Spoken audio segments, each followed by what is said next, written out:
but since then we have, but since then we have, I had to bring on another person just to help process applications. We got more applications than we can handle right now. One of the main causes of the vacancies has been we're also, the population is leaving us behind, but we're. Why did over 300 people gather today at Athens City Hall to sing, chant, and play the bagpipes? To protest Elon Musk and Donald Trump's administration in the Not My President demonstration. When you go to a water fountain or a sink, you expect clean water to be there. Find out what one county is doing to ensure that expectation. The Bexar County Animal Shelter has made some big renovations to provide for its animals. Today, they are seeking help and asking for dog bed donations. House Bill 581 is making waves in Clark County School District, but not everyone is on board. These stories and more on Grady Newsource tonight at 5. This is Northeast Georgia's only local source for TV news. From the Grady College at the University of Georgia, this is Grady Newsource.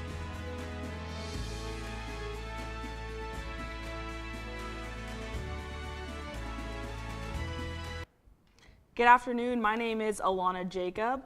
And I'm Tristan Bird. Today, Grady Newsource reporter Shelby Watson joins us in the studio.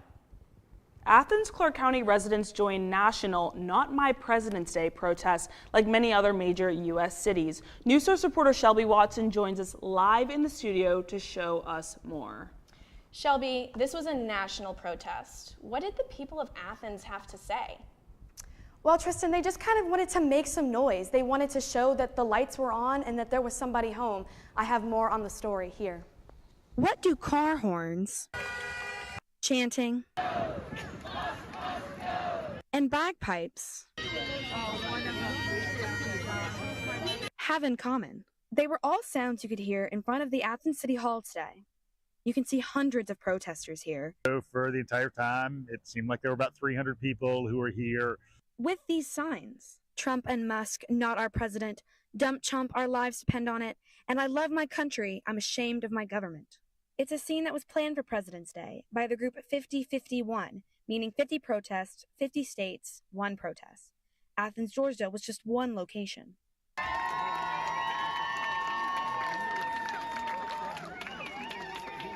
Individual protesters here would only talk to us off camera. We asked why they showed up today. Their collective response?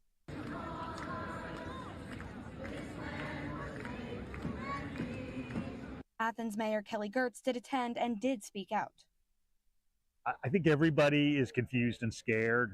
Certainly part of the method of the last month of the Trump administration has been just to make a lot of noise. And amidst that noise, when there's things clattering all over from every direction, it can be hard to zero in on those things that we really need to focus on. But not everybody in the crowd was on the same side. Against a sea of protesters, one man pushed his way through the crowd, challenging the demonstrators' thinking. Look at you guys! Look at you guys! Support your country! Although he verbally sparred with some demonstrators and was approached by police, there was no violence. I don't think we're supposed to hate. If they think that these people are so evil, how are they going to beat them at being evil? You need to be loved to be like. I don't understand them. I question their entire rhetoric. So Tristan was there at the protest with me, and here's a little bit of insight on what Mayor Gertz had to say today. I got a chance to talk to him. He put up some info on his social media. He said, "I'm grateful to stand with hundreds of Athenians in support of our constitutional democracy. Healthcare, food safety, human rights, and national and global security are all at stake." Yeah, thanks for that insight, Shelby. Water is always a hot topic in Georgia, but one county in particular is taking on a proactive approach to ensure the long-term stability of the region's water supply. Reporter Jack Keyes joins us live with the story.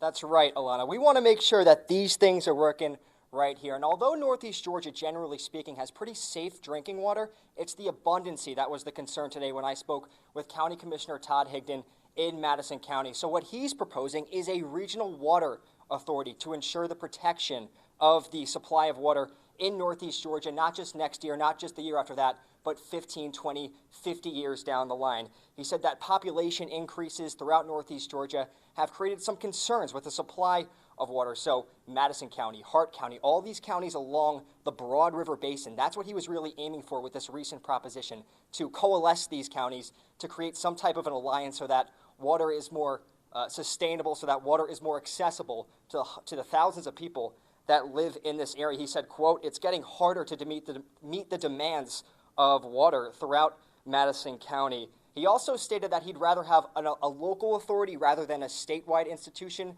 take a look at these issues. The reason why these counties are so interconnected with their water usage. Spoke with the water superintendent, Robert Schubert, in Madison County. He said during the summer, if counties like Elbert County, surrounding Madison County, aren't able to supply that water, there's a real risk that Madison County doesn't have the water they need during the summer months. So Madison County recently installed another well. That's their fourth well. It produced 9 million gallons of water. But really, the local government over there is trying their best to ensure the future, the long-term future of water throughout Northeast Georgia. Back to you guys. A large sewage spill occurred Thursday night, sending nearly 40,000 gallons of sewage into the McNutt Creek. Reporter Aaron Pagenkopf has more on the story. Raw sewage? Wow, that's a lot of sewage. Brian Ash is talking about the gallons of untreated sewage that wound up here. This is McNutt Creek. It makes up part of the northern border between Oconee and Athens-Clarke counties, both of which could be affected by the spill. We just went out of town Friday with my son. As far as I know, there was no contact about that. My wife has not mentioned it, so... The spill released nearly 40,000 gallons of sewage into a tributary that flows into McNutt Creek. And though Oconee County has informed Tangle Brook residents of the sewage spill, those on the other side of the creek in Athens-Clarke County were not.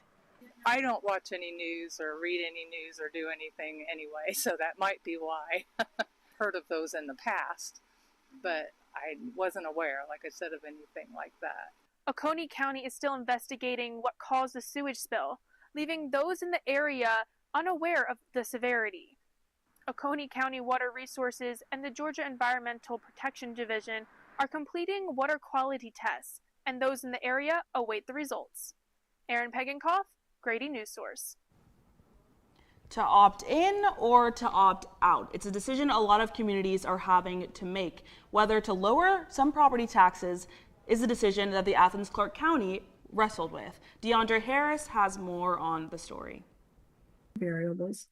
The second thing that I definitely did consider is, again, the fact that we have yet to, no one has told me how the state can consider the diversity of our different school systems and how many counties, 100. District 3 school board member Linda Davis is one of the 5 Board of Education members who voted to opt out of House Bill 581. House Bill 581 limits how much property tax can go up each year based on inflation and lets local government add a small sales tax to help cover the cost. Clark County schools chose to opt out because they worry it will take money away from education. Schools in Clark County, since I have been on this Board of Education for 13 years, this year we came out with, and again, I think House Bill 581 is another piece of the attack on public education. 2 board members, Mary Baxby and Mark Evans, voted to opt in to the measure. They explained at the most recent board member on February 13th. Well, with this House Bill 581, I think we should opt in because I think we should go along with the voters, and we are not spending a lot of money the way we should. So I think we should respect the majority of the voters, and I think we should opt in on House Bill 581. And my heart wants to opt out. My head tells me that by opting in, I'm going to help that person stay in their home. And that's going to help children too. With a vote of 5-2 from the Clark County Board of Education opting out of House Bill 581, believers believe this will bring much-needed change while critics worry about the changes ahead. But this board must continue to help overcome. DeAndre Harris, Grady Newsource. The Jackson County Sheriff's Department has 50 vacant spots to fill, but the good news is that they had to hire one more person to fill the shortage quickly. Blake Cavanis went to the sheriff's office to hear more. But since then, we have, I had to bring on another person just to help process applications. We got more applications than we can handle right now. One of the main causes of the vacancies has been we're also, the population is leaving us behind, but we've also been over the several years been losing people. So the gap has been twofold. So we're trying to do our part to close that gap. Jackson County's growth spurt over the past couple of years has brought in plenty of new residents. Well, even in my neighborhood, it's grown substantially. They're adding on to it. Jackson County, again, used to, when the sun went down, so did everything else. Nothing was open after dark, and which has brought its own growing pains. When you bring more people in, your percentages for bad things happening increase as well. So, with people moving in for the low crime rate. I wanted to get away from crime. I lived in Gwinnett and Lawrenceville, and the crime rate is better here. A big issue with staff turnover has come over the issue of pay. It's a thing. No one gets in this business because they think they're going to get rich, but you want to be able to make a living. I know that in general, community enforcement, like firefighters, police officers, they just don't get paid enough. And I think that's an unfortunate thing, to have someone to do such a task, to put themselves in danger and to work such a challenging job for society, for us not to pay them the ability to live, much less feed their family, but to have a life. Since Sheriff McCook took over in January, he has added 4 school resource officers to the county. Blake Cavanis, Grady Newsource. That was Blake's Canavis' story on the Jackson County Sheriff Department. We'll have more on farmers making national headlines and how a local animal shelter is looking for community's support. But we'll be right back after this short break. Whew.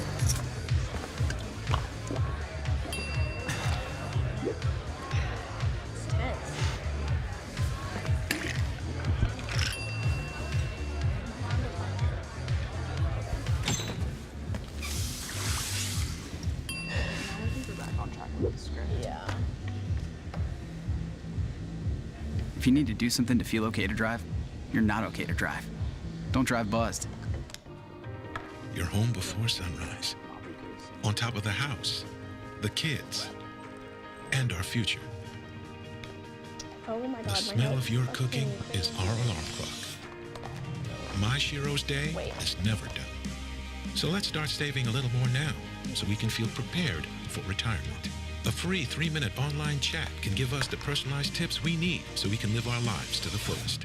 Visit aceyourretirement.org.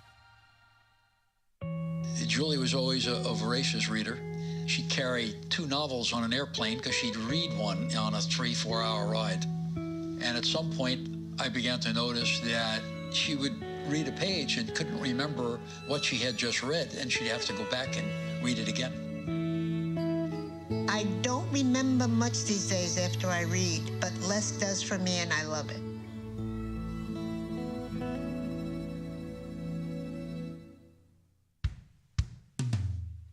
Hey world, I have a quick message. It's about safe driving. All right, let's go. Anytime you're driving, have the seatbelt buckled tight. Both hands on the wheel and your phone out of sight. When not in your hand trying to text somebody back. Because if you do, your car might get smacked. The moral of the story, just put your phone down. The people on the road will stay safe and sound. Put your phone down, put your phone down. People on the road will stay safe and sound. Yeah.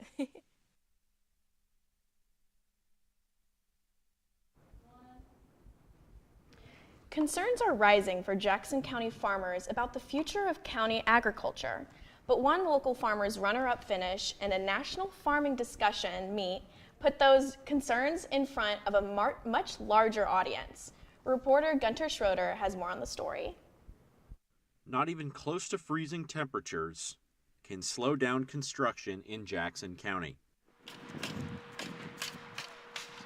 What was once farmland is now construction zones. Jackson County lost 13% of its farms between 2017 and 2022. When we look at the size of those farms, it's anywhere, the largest loss of farms is between 50 and 180 acres. Kane Thurman knows this land. He spent time here as a young kid and then bought the property from his grandmother. Nothing changed for a long time, until now. And I think, when we had conversations around the dinner table of the growth of Jackson County, we knew that it was going to come. We didn't know that it would come this hard, this fast, and this soon. The building continues, but Thurman says his land won't change. He says he isn't going anywhere, and now he's become a voice on the national stage for other farmers in the county. And that was really cool to put a highlight on the things that we're experiencing here. For example, price of land is skyrocketing due to urban development in this county. We're the 4th fastest growing county in the United States. We grew at 5.3% last year and 45% over the last decade. And so price of land is certainly an issue around here for farmers wanting to rent land or expand ownership of acreage. And every week, someone is offering something new for his land. Those size farms make great subdivisions. And I think people are selling out to urban development because they see dollars and they see price tag. Gunter Schroeder, Grady Newsource. The Barrow County Animal Shelter needed more space, and with 28 new kennels, they're getting it. But even with these recent renovations, the dogs are still in danger. Reporter Anna Strogan has more on the story. The Barrow County Animal Shelter is filled with potential pets. Some spotted, some with blue eyes, some without beds. Here at the shelter, new kennels are being built. Jackie Fryman, the animal control director, describes the project. Phase 1, which is the first 17 kennels, should be done by today or tomorrow. But now they're facing another challenge: old, worn-out beds, and not nearly enough to go around. 162 animals in care. Last year, the Barrow County Animal Shelter took in 944 animals, each with its own story. Keeping that intake number in mind, they've been operating with only 48 kennels, awaiting the completion of renovations. And then we have 115 dogs in care. 33 of them are in foster homes. 81 are on premise right now. This 2025 animal control budget is nearly $1.7 million, but with most of it going to personnel and renovations, there was little left for supplies. That's why Barrow County partnered with Furenda Shelter Beds to seek donations to fill the new kennels. And then the second phase will hopefully be done by the end of March, which will be 11 indoor-outdoor runs. But sadly, some of the dogs won't be there to see it. Today, a post from Saving Barrow County Animal Control Pets Facebook page warns that 9 dogs are set to be euthanized by tomorrow at 4:30 p.m. Even with government funding to expand the space, the shelter's needs continue to grow. Basic comforts like beds are still in short supply. Without community support, these dogs may not have a place to rest or a future at all. Did you know the world's fastest 13-year-old is right here in Georgia? Her and her family have college aspirations for her and could see her running for UGA in the future. Good for us. Alana has more on the sprinter, on other sports, right after the break. When I was in foster care, I never knew when Right I would after have the to break. move, so I always had my suitcase ready to go. Then one day, I was adopted. My new parents opened their hearts and home to me. My parents cook my favorite breakfast for me every morning.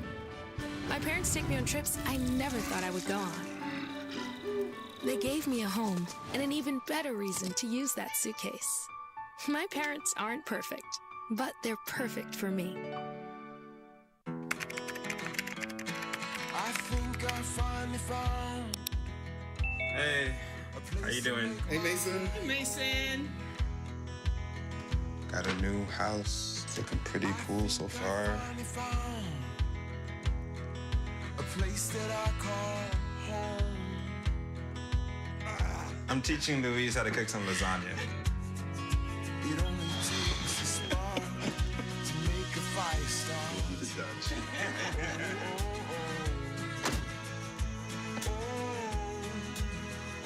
Thank you. Study, please.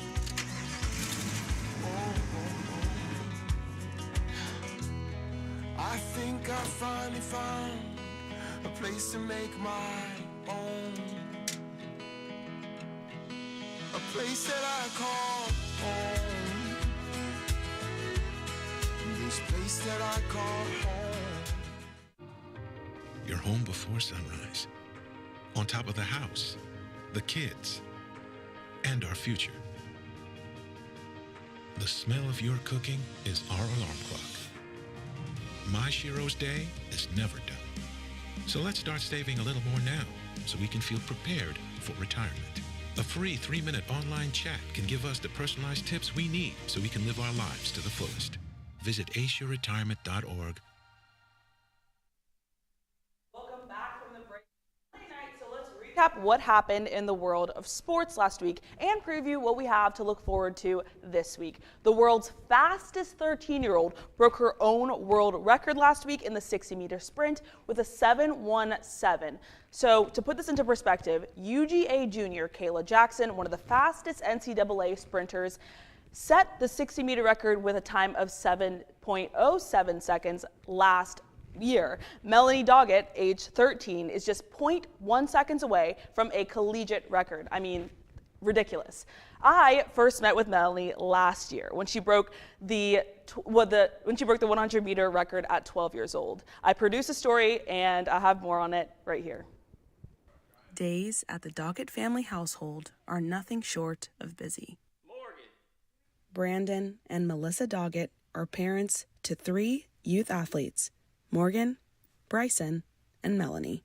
This is Melanie and her, this was Junior Olympics. The day starts at 5:30 a.m. when they get up and get their kids ready for school. Right after their school day is over is when the real work begins. We have to be there at 5, so we leave directly from school at 3:30. The Doggett siblings have all been in sports and working hard since 3 and 4 years old. But the youngest Doggett sisters have showcased a rare talent over the past few years. For hers, these are USATF Junior Olympic medals. Morgan set the fastest indoor 400-meter run by an 11-year-old in March at the 2024 Nike Indoor Nationals. And at the 2023 Adidas Outdoor Nationals, Melanie ran 11.67 seconds in the 100-meter dash to earn her title as the fastest 12-year-old in the world. Bryson always wanted to do sports. Melanie didn't. That just wasn't her thing, but she enjoyed running. Like, you go back and think she always loved either chasing after him, running with him, playing tag. But if it was running, she was always on board for that. That was my story on Melanie Doggett, the fastest 13-year-old in the world. Up next, Tristan Bird has more on the weather we can expect this week with her 5-day forecast. During high school, I hung with the wrong crowd and I never graduated. I helped Santiago in many different ways, like all fathers do, because he always wanted to go to college. I felt a little embarrassed to come back to school, but eventually, once I came here, I knew that it's for a bigger goal. He was very dedicated, hardworking. He connected with his teachers. He connected with other students. That was one of the key reasons why he was able to keep forging ahead. It was amazing to see him graduate. This was one thing that meant so much to him, and of course, it meant so much to us too. With the help of my father and having my son, that was all the motivation that I needed. That support is everything. Find free adult education classes near you at finishyourdiploma.org. I think I finally found. Hey, how you doing? Hey, Mason. Hey, Mason. Got a new house. It's looking pretty cool so far.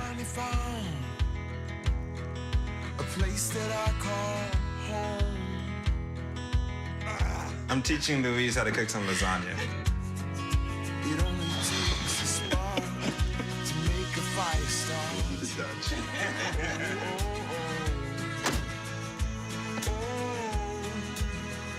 Thank you. Study, please.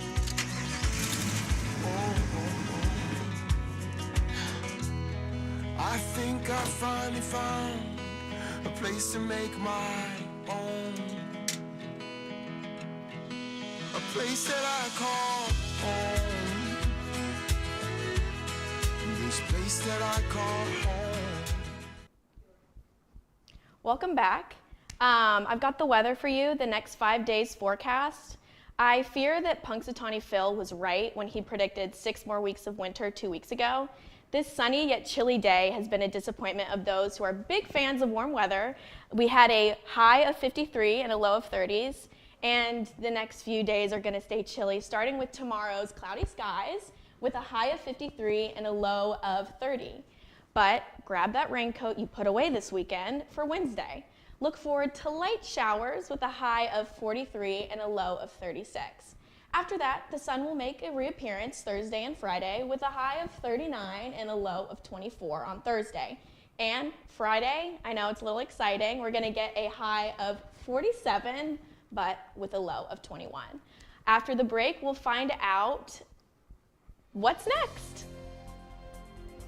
People do some pretty cool things in their 40s and 50s. Why should saving for retirement be any different?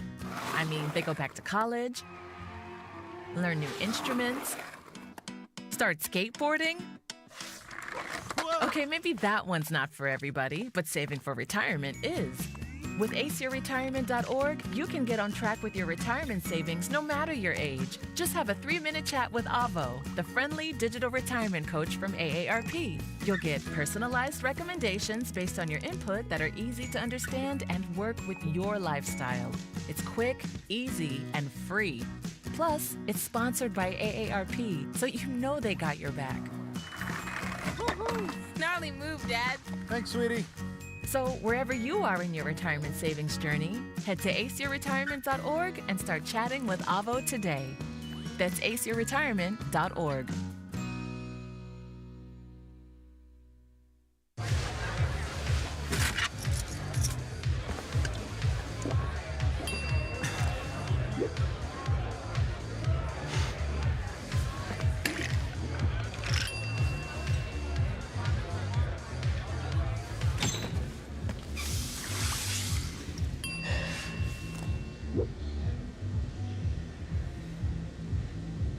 If you need to do something to feel okay to drive, you're not okay to drive.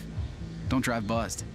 My Shiro doesn't always wear a cape, but she always has time for a hug, a smile, for going the extra mile.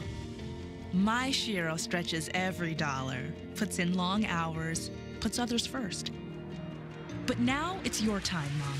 When you're ready to retire, we want you to be able to enjoy it. It's time to start saving now. A free 3-minute online chat can give you the personalized tips you need to start boosting your retirement savings today. Visit aceyourretirement.org.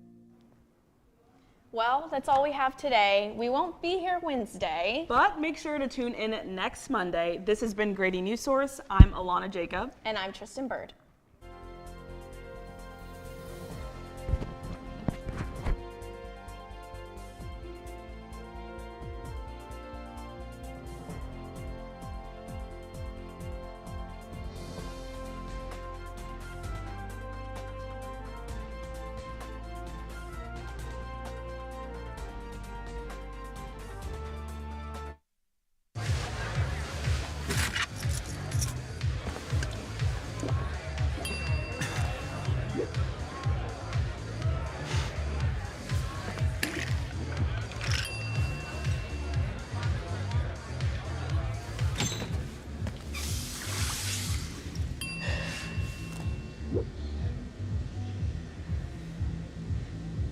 If you need to do something to feel okay to drive, you're not okay to drive.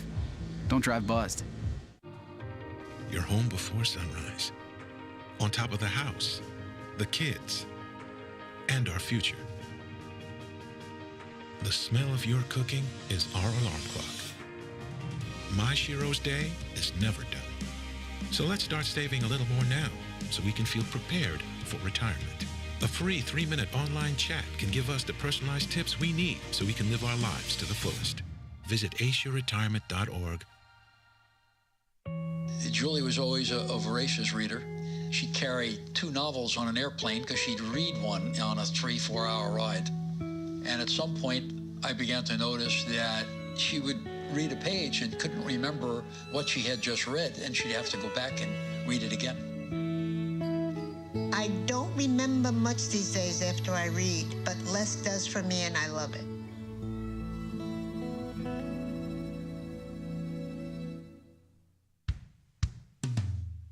Hey world, I have a quick message. It's about safe driving. All right, let's go. Anytime you're driving, have the seatbelt buckled tight. Both hands on the wheel and your phone out of sight. When not in your hand trying to text somebody back. Because if you do, your car might get smacked. The moral of the story, just put your phone down. The people on the road will stay safe and sound. Put your phone down, put your phone down. People on the road will stay safe and sound. Yeah.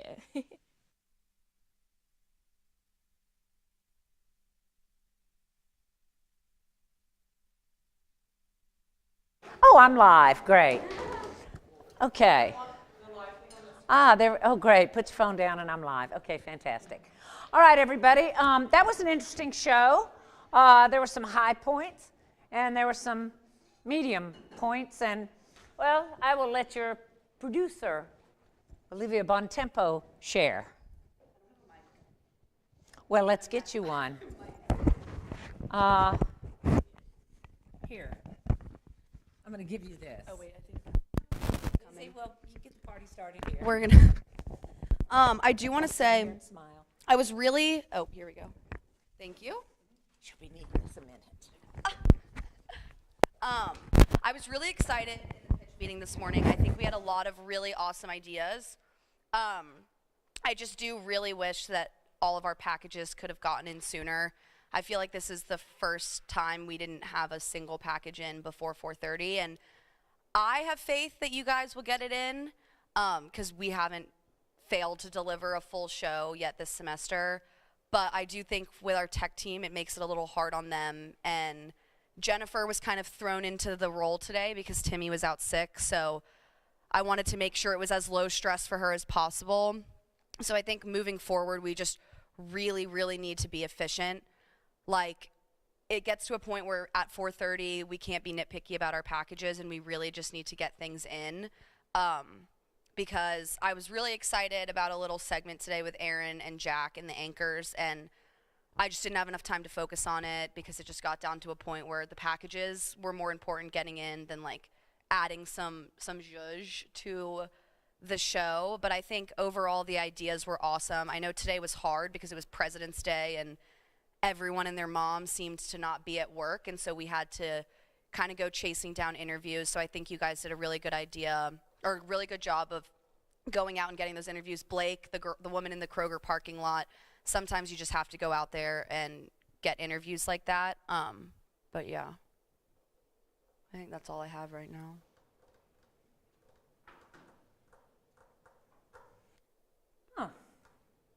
So, anybody have any thoughts on what went sour today? Why were we so late?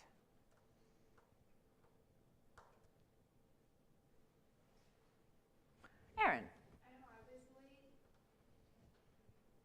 I know I was late getting my package in because I spent like the first half of my day trying to get interviews at places that people weren't available, people weren't in work and everything. So then I had to go to neighborhoods and try to find somebody. So I think I drove around like this one subdivision like 3 times, and it's like long and in the woods and up on the hill. So it took like time, and then I couldn't find anybody, so I would go somewhere else, and then I would go back to see and all that stuff. So I think I took a lot of time trying to find somebody, and it just wasn't the best that I could find, but I made it work, and then I had to get back here in time to edit it and everything. Let me ask you a question. Did you have to come back here to edit? Was there any place closer where you might have edited? Not where I was. Okay. I think I was closer to being here than I was to being home or somewhere that I could get there. All right, all right. Anybody else have a challenge? I had a challenge, and I was the one who said we should all get more technically proficient with our fun softwares and cameras.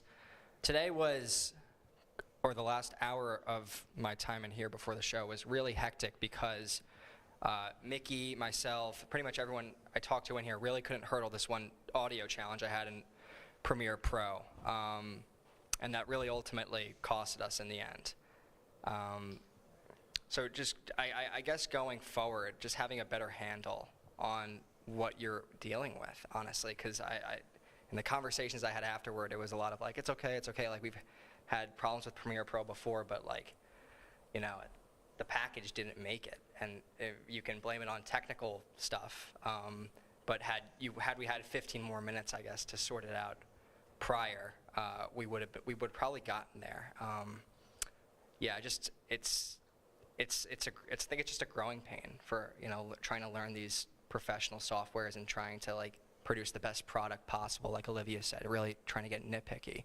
But we can't let it like hamstring or upend like the entire package.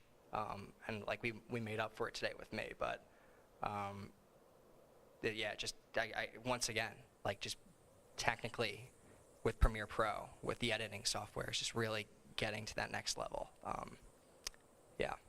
Jack, is there a software that you feel pretty proficient with? I do. It's iMovie. Yeah. Okay. And so why Yeah. didn't you use that? Because I've been using Premiere Pro all semester. It generally produces the best product and has the best bells and whistles for little, nuancy things. But does? It does, and that's why you pay $20 a month for it versus the free version of iMovie. So and I know going into the industry, like if this is what I want to do, that's the expectation, to use linear software that is pretty advanced like that. So I'm more than happy to use iMovie in this class, and CapCut. I know Holly Kate likes to use that, but I just know if you really want to take the next step, and this is not just for me, but like you have to get used to using Premiere Pro or using whatever the Apple one is called. What's it? Final Cut. Final Cut. I'm a Final Cut person. Right. Love Final Cut Pro. And it was hard for me to change, and especially because it came at a time in my life where I didn't do it all the time. But they'll probably make you edit on a different system, but it's still good to know, and I applaud you. But you are going to have to work at it, and your working on it can't happen right before show. What you may want to do while you grow your proficiency, you guys have to think about your audiences first. Unless we're going to come to a point where one day we do a show where we get on and we go, hey, I don't have your story because of this, and what about you? Well, I didn't have it because nobody cares. You do have audiences to serve, and you do offer service. You guys are the only people doing local news here in the way that you do in covering these beats. So it does matter. I think, Anna, I was talking to you, and you said something about you used, did you say iMovie? CapCut. And then once you have your basic edits, then you go in and you sweeten it. That may be something you want to try. On the flip side, it wasn't the worst thing in the world to happen, except that you worked so hard to get your sound bites. And I know you were real proud of that package, and you should have been. Your writing was clear and concise. You understood the story. To Jack's credit, his live shot was great. I mean, he had no choice. But he knew his story, and he knew the importance of it, and he knew what it meant. And I'm going to say, for some of you, you don't know what you're talking about with some of your stories. And you better figure it out. And if you don't know, then you need to ask. Because if some of you had to do what Jack did today, you wouldn't have been able to. Okay? So that's important. So kudos to you for that. You did recover. You did recover, and you did a really great job with that. Who else had an issue? I think my issue mostly came before I got back here. I think my ability to kind of edit after the fact and do everything like scripting, all that, is pretty good. I feel like I'm running into all the hurdles before that point. So I got there to my interviewees, I guess, what would you call it, house this morning, set up the interview, it went great. And when I went to film B-roll, they're telling me, hey, we have, we're foster parents, and, the birth parents probably, that kind of thing. So that sort of hurdle, not being able to film B-roll, that's, I had to pivot and find something new. And so when I drove past, the area, just going around Jefferson, I found, some subdivisions. I thought, what, there's construction going on here. This would be a great place to kind of stop and represent what my interviewee was talking about. And so I thought that was a good recovery by me, but I wasn't anticipating that I wouldn't be able to film certain things. So didn't really have a lot of B-roll today, so obviously I guess preparation will have to be better, and just maybe double checking certain things, you know, knowing what can I film beforehand would have probably helped me, and then obviously not being able to get another interview wasn't that great either, because obviously you need another perspective when you're telling these sorts of stories, and knowing, you know, how my person interacts with other people and the kind of character he brings to all his work, including the national conference he went to, would have been helpful too. So I think a lot of the stuff just kind of came before the fact, but I thought I did a decent job at getting what I had and putting it all together. Well, yes, but let's up our standard from decent, and let's not give ourselves a pass. Fact is, you didn't have 2 interviews, and if you don't have 2 interviews this week, there's going to be a problem. But the fact is also, and this is not just you, this is all of you, you get, and this you will have to learn. But to learn it, you're going to have to do better preliminary work. I mean, on paper, the pitch stuff sounded good, but it was fairly easy to tell that some of you just were, well, I'm not going to say you're mailing it in, but if you don't do the pre-work, I don't care if you're the most talented person on the planet, you are going to be empty calories. Let me see if I can't clarify something with you about this second interview. Let me call it a second voice, okay? Maybe that will help. So you guys get hyper-focused on something, and this is normal. You need to learn to handle with more alacrity that you're not going to get to do what you wanted to do. Right to the video that you have, not what you wish you had. Gunter, the issue that you gave yourself is for whatever reason. Have I ever said to y'all, shoot wide, medium, tight, tight, tight? Have I ever said that? How many times? 100. I watched your video today. There's a wide shot of this farmland and trees. There was not one single close. We had a good wind going. We could have seen a breeze blowing through the grass blades. We could have had a medium shot of a tree. We could have had, I don't know, a bird on a branch singing. There was probably 1, maybe 5. But the bottom line is, you guys are not hearing wide, medium, tight, tight, tight, and you're making this hard on yourself. Wide, medium, tight, tight, tight will prevent you from being late. Because when you, I know Jack's like, how? Well, Jack, let me tell you that right now. Because you're not shuffling through your video, where was that other shot? Where was that other shot? Where's that? This sequence right here. I've got my wide shot, I've got my medium, and I got 3 tight shots. And if I held them each for 10 seconds, if I'm in a pinch, it's 50 seconds of video right there. If you guys don't learn to do that, just that is so basic. This is going to always be hard for you. I don't care how early you get in. It's just going to be hard. So let's do that basic. We're going to start doing close-up shot monitors. We're not seeing enough close-ups. And you know what the great thing is? You'll love your work because it looks great when you're close-up. Okay? It really does. You'll like it. I also think regarding the second voice, and I do think this will help. I think sometimes your paradigm is, I have to have this second really exciting interview, or I have to have somebody that's directly impacted by this or that. You guys, it is harder today to be a reporter than it was before, and you are students. Ain't nobody gonna make it easy for you. And you know what? It's great. I'm telling you, it only gets easier from here for you if you learn the basics and don't get fired. But short of that, it does get easier, okay? You're not going to be homecoming queen. Let's not, you know, ain't nobody going to be falling in love with you, okay? Although some will, because this profession still makes a difference, and you can still make a difference. But when I talk about another voice, Gunter, you went and talked to the, or you went and saw the construction, right?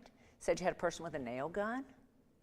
Did you ever think about asking them, how long have you been working construction in Jackson County? Man, I've been here for the last 2 years. I can't get out of the way of the work. I was worried when the interest rates went up, but not a problem. But we don't think about that, right? But the reason we're not just talking to you, we don't think about it because it's not what we're thinking about. So we miss the obvious in front of us. That would have allowed you, just a simple little something would have given you another voice. And it would have been an impact, maybe not the impact on, you know, somebody who, I know you were going for this profile. Be careful you don't get so stuck in something that you can't pivot.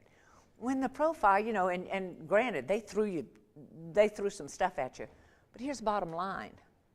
Some of this stuff we might have known already. I'm not sure you could have known that, okay? I'm really not. In fact, probably not.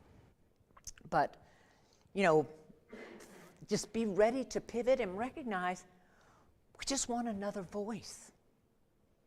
And you may not get to do the story from your point of view, but remember, it's just like if I were to do a story on Holly Kate, and Alana did a story on Holly Kate, and Ian did a story on Holly Kate and Megan, do you think we would all come up with the same story?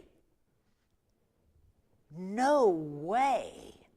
We would all come up with a different story, and they would all be about Holly Kate, and they would all be true, right? Because we're journalists. We do truth. But they would be different. So be okay with the story not being what you wished and hoped, okay? And don't ignore what's right in your face, okay? Anna, what happened with you? You're usually... I mean, if I was a little bit faster, I could have had the time to deal with it, but I put it in the small tree, and Thumby even showed me, like, the files had like weird mark next to it, so I could see it in my file small tree, but then it wasn't popping up in the rundown.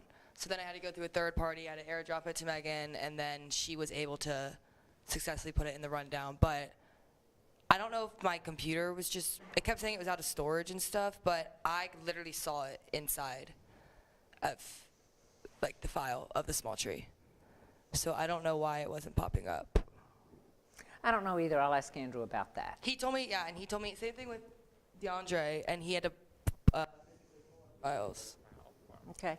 So sometimes stuff happens, but at the end of the day, you guys were late editing anyway, right? So what might you have done differently?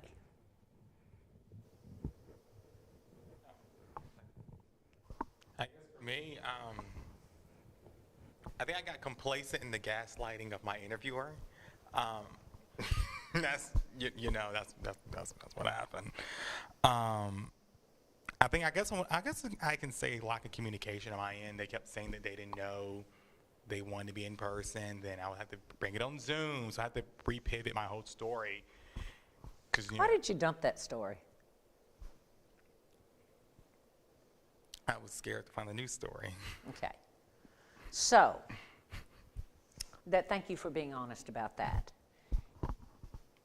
What does that say? You guys have been on your beats for what? How many weeks? I feel like it's been a lifetime. 6 weeks. 6 weeks? You ought to know somebody well enough now. Each of you should have at least 5 stories in your hip pocket. If you've been working your beat, getting to know humans, not in a transactional way, but in a way where, hey, I'm covering this community. It is my duty. It is my responsibility. By God, I'm going to do these people a service by doing my job. Do your job. If you're scared you're going to lose one story and you don't have 2, 3, or 4, shame. So you guys have Wednesday off. I would suggest that if you're not calling your source once a week or you're not going out to visit every couple of weeks, you're not going to get stories. Why would I trust some wet, behind-the-ears kid reporter with important things to my community and to my life if all they're there is showing up so maybe, they can continue their track of having all A's or whatever the reason is? Own your responsibility, because it is one, and it's an honorable one, and it's a big one. You're worth it, so do it, all right? So I want to hear how you guys next week, when I get back, I want to hear about all your good friends, you know now, all right? And I want you guys to have about 3 or 4 or 5 stories. And remember, quit looking at the old adage of what news is. There are lots of things that happen of interest, unless you're like Mickey and you just go, oh, I'm sorry that hospital was so full. No, I'm just kidding, I'm kidding. Oh, I know, right? Forever. What if friends don't want to speak to you? I don't know. Then we'll just all go join the circus. You know, your job is to push. Your job is to get the information. This call cannot be complete as dialed. Then you get another story and another one and another one. Go ahead. I was gonna. Yeah, go ahead. I've been raising my hand. No, you're good. You can't. No one can see. Anyways, I think taking more time with the background research is what's going to carry us the furthest, because in a quick 10-minute walk, Cantrell was able to pull 3 or 4, granted, not primary sources. We always want to have a primary source, but she was able to pull like 3 or 4 articles from other news sources on things happening on our beats. So if she can do that in a 10-minute casual walk around Grady, we all should be able to do a quick 30-minute search the night before our pitches are due. And obviously, I've only been a reporter once, so I've been lucky in my roles that I've kind of gotten to place my efforts elsewhere. But come this weekend when I'm prepping for Instagram, I'm sure I'm going to feel what everyone's feeling right now. But we really just need to do better with our research, and I think maybe not get stuck with one idea in our head, because I think as we have all learned, our days don't pan out as we plan them. Sometimes they might, and we'll get really lucky and it'll feel like the biggest win ever, but generally speaking, I don't think it's going to pan out the way we want. So if we have general ideas in our head that we can maybe have 3 different storylines with, I think that will help. I also think generally speaking, we've gotten really comfortable with the deadlines. I think people, like last week we were super willing to work with people about getting stuff in maybe a little bit past 4:30, but today I just think everyone was too comfortable with the fact that it was okay to get things in after 4:30, and I think moving forward that needs to be like a hard deadline for everybody. And on like the one-off chance that you have an interview that you just had to schedule at 4 o'clock, but generally speaking, if you're like back in the newsroom at 1:32, like you shouldn't be turning in a package past 4:30, because it just makes it hard, and we feel bad because we're constantly yelling at you in your face while you're trying to edit, like get your package in, but it just gets redundant for everybody if we do that. And I think that starts with the night before too. Like, I know we're not grade focused in this class, but like even in the syllabus it says like all pitches should be in at 8 p.m. the night before the show. So you read the syllabus, yay! Oh, sorry. Was that rude? So like even starting the night before, like we should be efficient and we should be getting things in at that deadline, so it gives everyone, like the producers next week will want to prep for the pitch meeting. They don't want to prep 10 minutes before. They want to look at it before they go to bed so they have an idea of what everyone's going to talk about. So I think we really need to focus on cutting those deadlines, and they're not oh, well, I can maybe turn it in 10 minutes after. So I think we need to just focus on that moving forward. And deadlines matter. You know, I think I told you all the thing, how I never saved a story because I just knew if they'd given me one more minute, if they would just let the 6 o'clock show go on at 6:01, I would be magical. But they wouldn't change the timing of the show. Maybe they thought that then I would want to go on at 6:02. Who knows? Holly Kate, I like your little golden slippers. You spend a lot of time, and I'm picking on you, but y'all will recognize the behavior, telling me what can't be done, what won't be done, and what if they I said you're not the only one. Oh my gosh. He did it. No, she did it. Just let me get to my point. Sure, it'll be a minute, but I don't mind taking the time. What I do mind is the harm you're doing to yourself. You know, you're not trusting yourself. Yeah, sure, you don't know everything there is to know, but you got that interview, didn't you? Wasn't on camera, wasn't this, but you know what? Somebody we hadn't heard from before. Good for you. And you know what? It was important. It was important. It was important to that community. I do wonder how much more you might have gotten if you hadn't spent so much time telling me what can't be done. Instead of telling yourself, please, I so have this. Because each one of you really does. But you're going to have to get over your own, oh. I think it was the golden slippers that did it. But you did a good job. Tristan, thank you for popping in today and being willing to sit down and anchor. Good for you. Thank you for acknowledging that. That was fun.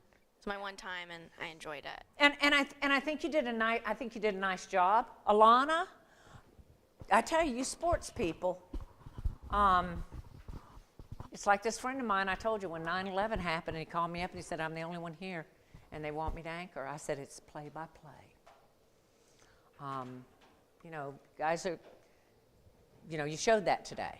You guys did, we changed some things at the last minute, and you rolled with the punches. You guys did a really nice job. Gunnar, you wrote your story much more quickly today than you have in the past, and that was good. And I really like you're learning where to use your lyrical voice and where the video will do it for you. So that's a good thing. Blake, I hardly did anything to your package today, to your script. You know, yay you. Shelby, you tightened up a lot. You tightened up a lot, and you did a really good job, and you're natural on the air. A lot of you did, and Anna, A1 Anna, you were not A1 today. I think you were mad about it. Because why did we start with a brick building on a package when you had puppies? You did. We could see the pup. All right, is it just me? What? Wait, what? There might have been, but we want to love the puppy from the beginning. How come we didn't have a cute little puppy face? Your very next clip was. By then I was already disappointed. Where's the puppy? Bring me those puppies. Oh, sorry. All kidding aside, you're such a good reporter, and we talk about that a lot. This is to develop another facet of A1 Anna, okay? Sometimes you've got to soften it up a little bit. And sometimes there's a method in writing called compare and contrast. And to have the puppies, all the lovely puppies that we have more room for, but there's still not enough beds at the end for the puppies. And then you told us what was going to happen to the puppies. But by the time you got there, I didn't know the puppies well. And I want you to go back and look at that, and with not quite the time stress, think about how you might have facilitated even greater engagement with that story. Because I know you can. There was nothing wrong with it. I mean, it was A1 Anna, but you could do more on that type story. And I think if you look at it, you'll determine what it is. Yes, Alana. I don't know if everyone watched. You sent it, I think, on February 7th. It was like the advice from last year. Oh, okay. Well, yeah, their farewell show was really good, and their stand-ups made me realize that I was like not doing enough as a reporter. So I would recommend, if you're a reporter next week, definitely watch that show, and you can see how creative they get with their stand-ups. And like for the puppy thing specifically, I think you could have, if you're not scared of dogs, like you could have had a puppy like right there in the shot. Like think that far ahead. And next week when I'm associate producer, I'm gonna challenge you reporters. Obviously I'm gonna like be friendly and awesome, but I will challenge you based on your stories. Like, why don't you try this? Because I think like everyone in this room can definitely like go further than what we've done. And me too. Like when I'm in a reporter for my last week, I'm gonna try to do like what they did last year. Well, remember this. They did it at the end of the semester. You guys are really far along. Did a beautiful job last week, and nobody wins the Natties 3 times. Or maybe somebody. I'm just, sorry. I was using a sports analogy. I have so many sports people in here. Sometimes you hit a home run, and sometimes you don't. But know what to do to keep improving, okay? Thank you very much. That's all we have time for. Don't forget your Sojo stuff. Good night.